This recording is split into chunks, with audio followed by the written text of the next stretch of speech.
यसरी मजाले माटो लाएर हामी चुल्हामा बसाल्छौँ र यो बोइल गरेको चना त्यसपछि फ्राई गरिन्छ अनि यो दुध ल्याएर हामीले खिर पनि पकायौँ। आज हाम्रो थियो पालो मन्दिरमा। प्रणाम सम्पूर्णमा। आज चाहिँ हाम्रो शनिबार भदौको 6 गते सायद जस्तो लाग्छ है।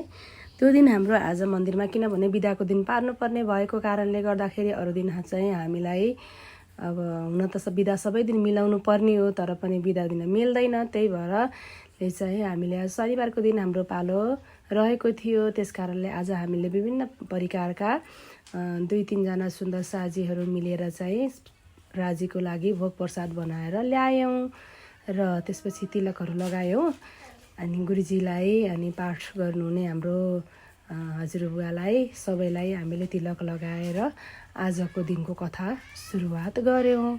र म भन्ने चाहिँ अब बच्चाहरूले मलाई चाहिँ केही गर्न नदिने भएको कारणले गर्दाखेरि चाहिँ मैले चाहिँ गुरुजीहरूलाई मात्र तिलक लगाइदिएँ र हाम्रो दिदीले अरूलाई तिलक लाउनु भयो। त्यसपछि हामी कथा श्रवण गर्न थाल्यौँ। शनिबार चाहिँ धेरैजनाको बिदा हुने भएको कारणले गर्दाखेरि चाहिँ आज सुन्दर साजीहरूको धेरै उपस्थिति पनि रहेको थियो र विशेष गरी बालबालिकाहरू पनि धेरै चहल पहल गरिरहेका थिए र कति धेरै कथा पनि श्रवण गर्नमा इच्छुक भएर बसिराख्नु भएको थियो। यस्तो हेर्दाखेरि चाहिँ आनन्द लाग्छ।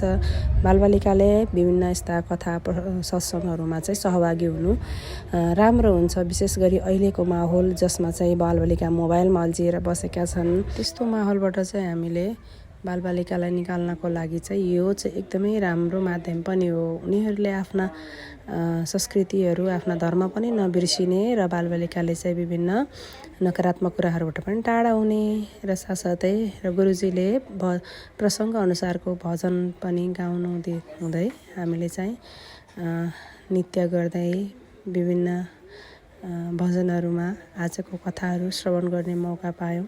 त्यसपछि रह्यो आरती।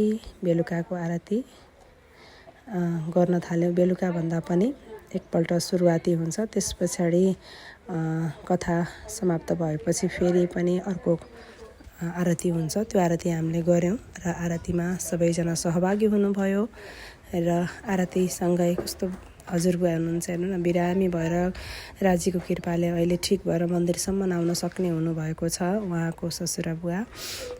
र हामीले आरती गऱ्यौँ र आरती पश्चात चाहिँ अब सम्पूर्ण सुन्दर साजी बाहिर, किनभने भित्र फोहोर हुन्छ त्यस कारणले बाहिर आएर सबैजना नानीहरूको भरमा म पनि आउँछु है भनेर भिडियो खिचाउन थाले। त्यस पछाडि हामी मन्दिरको कार्यक्रम सिद्ध्याएर थोरै फ्रेस हौँ भनेर हामी चाहिँ हिँड्यौँ घुम्न। र आज हामी जोडपेलाको गाउँको